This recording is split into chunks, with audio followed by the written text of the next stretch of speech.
So Europe may be building its own army. Not a plan, not a proposal, a funded, coordinated 150 billion euro military program with a commissioner, a procurement system, and countries already signed in. And 69% of Europeans across 6 countries say they want it. A common European military force independent of Washington. That is a supermajority of a continent making a collective decision in real time. And here's the part that doesn't make the headlines it deserves. Canada is already inside it. We signed into Europe's Safe Defense Program on February 14th of this year. So when people ask what the European Army means for us, the answer is we already have a seat at the table. The question is whether we understand how valuable that seat is about to become. And the reason it's becoming valuable right now is because of what just happened in the Strait of Hormuz. 2 founding NATO allies publicly refused a direct American military request. That is the European Army announcing itself, not with a flag, but with a no. So today, we're talking about what is actually being built, what it means that Trump just lost his first real NATO confrontation, why Rutte is actually making all of this worse, and exactly what Canada's 150 billion euro partnership is worth in a world that is forming right now. So let's go. So let's put real structure on what the European Army actually is, because the phrase alone sounds abstract until you see the machinery behind it. Well, let's start with the poll. 86% of Europeans across 6 countries support stronger European defense capabilities. And 69% specifically support a common European military force. Not more defense spending, not hitting the 5% NATO threshold, a unified force operating independently of Washington. That has never polled at 69% before. And that number tells you that the public is ahead of the politicians on this one. And the EU Defense Commissioner has been saying it plainly. Europe needs real independent military capability, not as an American supplement to American power and American wars, but as a replacement for American reliability. And those two things, they're not the same at all. No, one means we want to contribute more, and the other means that we can no longer count on you to show up. And the commissioner said the second one. So let's stay in the Strait of Hormuz for a second, because this is where the theory becomes a reality.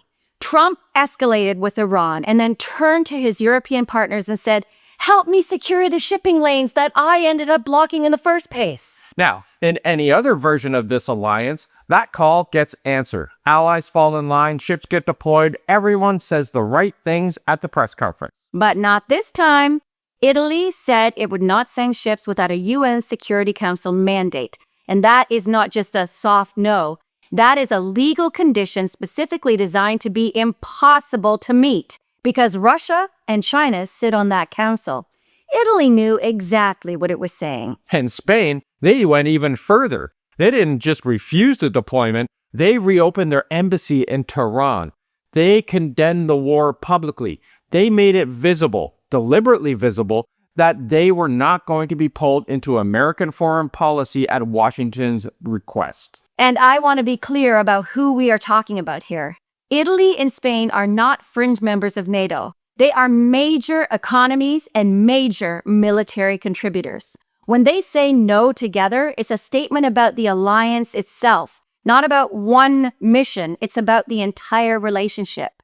And the statement is this: Europe has moved from automatic alignment to selective cooperation, meaning we're going to evaluate each situation and decide if it serves our interests. And Washington's interests and Europeans' interests are no longer assumed to be the same thing. And that has never been true inside NATO before. That is a shift, and that is the shift that Trump has created. So why is Europe feeling this way? Well, let's not pretend it's complicated because we all know it's not. Trump keeps threatening NATO. He talks about annexing Greenland, which, by the way, is NATO's ally territory. He hits European partners with tariffs. He treats alliances like a mob boss treats protection money. And let's not forget, he's been threatening Canada, which is also a founding NATO partner. When the president of the most powerful nation in the alliance talks to his partners like they owe him money, Europe and Canada don't hear leadership. We hear a warning signal, and it is get ready to defend yourself. And what is even more remarkable is that even as Trump does these things, NATO's own leadership keeps stepping forward to say, actually, I think he has a point, which is where Rutte comes in. Oh, yes, we're absolutely going there again. Mark Rutte is the Secretary General of NATO. His job, his literal job, is to hold the alliance together. But after meeting with Trump, Rutte came out and told reporters that Trump was clearly disappointed with NATO allies and that he could see his point. That's not a Secretary General defending an alliance. No, that is a man trying to talk a smoke alarm into taking a nap while the building is on fire. You cannot fix a structural shift with polite language. Europe is already adapting. Countries are already saying no to America's illegal requests. The alliance is already changing underneath its feet, and Rutte is trying to preserve the appearance of unity while the reality quietly moves in a different direction. And the European members know it. Canada knows it. Italy and Spain didn't call Rutte before they said no in the Strait of Hormuz. They made their own calculation because they already understand that the Secretary General's job right now is to make Trump feel heard, not to defend their interests. And remember, Trump and Netanyahu went into this alone. They didn't consult NATO, they didn't consult the UN, they just did a rogue mission and then wanted NATO to clean up their mess. Well, that's not going to happen. So that brings us to what would this new version of NATO actually look like in practice? Because, when people hear European army, they think of some massive unified force appearing overnight. Well, that's not what this is. The real version is more practical and in some ways far more powerful. It is shared procurement and shared logistics. 27 separate militaries starting to function like one coordinated system when it matters. And it's already funded.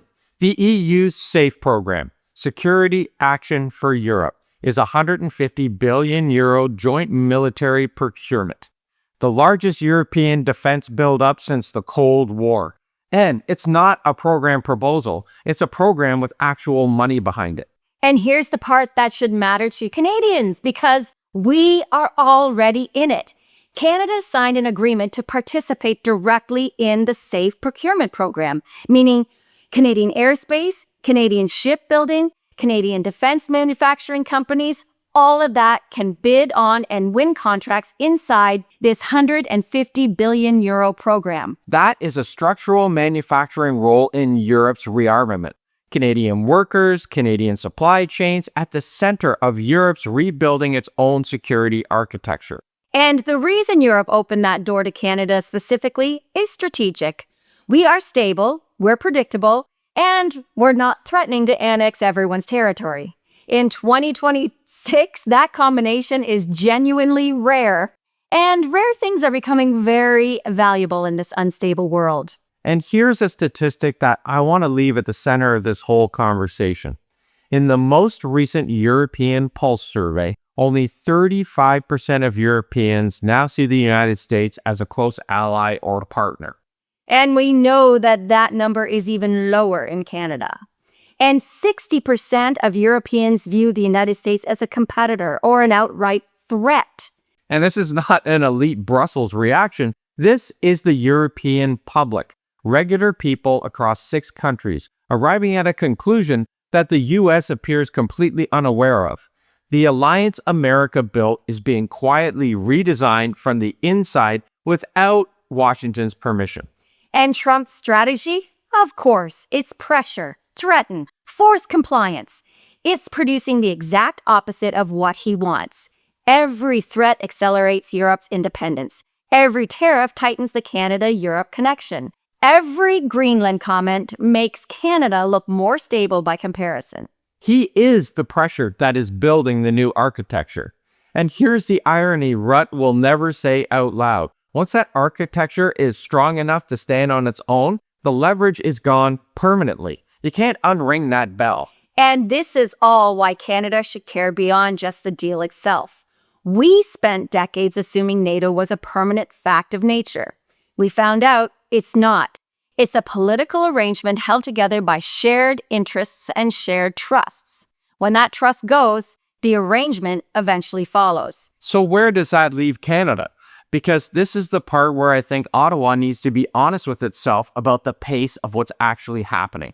Yeah, we cannot spend years talking about sovereignty, Arctic security, and trusted alliances, and then behave like this is strictly Europe's problem. If Europe is rearming because it's no longer trusting the Americans, Canada has decisions to make. Do we want to be part of that new Atlantic architecture that is forming right now? Or do we want to be the neighbor waving from the porch while history moves on without us? No. Bye. Definitely not. And the February agreement says that we've already started choosing. And that is the right call. Because a stronger Europe means less pressure on Canada to pretend that the US is a reliable anchor when it plainly just isn't. It means that we can build commercial, diplomatic, and military partnerships with Europe on our own terms instead of waiting for a phone call from a nutbar president who thinks alliances are vending machines. So to me, the picture is clear. NATO is not collapsing, but it's being structurally rewritten from automatic alignment to selective cooperation. Italy and Spain just demonstrated in real time 60% of Europeans now view the United States as a competitor or threat. The number is higher in Canada. And Canada is already inside the €150 billion European defense program that is replacing the architecture that America used to own. So we want to hear from you. Do you think that Trump's NATO strategy has permanently broken US leverage in the alliance? And in 5 years, what does NATO actually look like? Let us know in the comments because we love hearing from you. And if this helped you understand things any better, make sure to hit that like, subscribe, and click on the bell for updates because we put up new videos every single day. And check out the pinned comment below for all the fun stuff like our merch store, our Substack, the A-Team, and our private Facebook page where the conversation keeps going. Thanks for watching, everybody, and we'll see you tomorrow.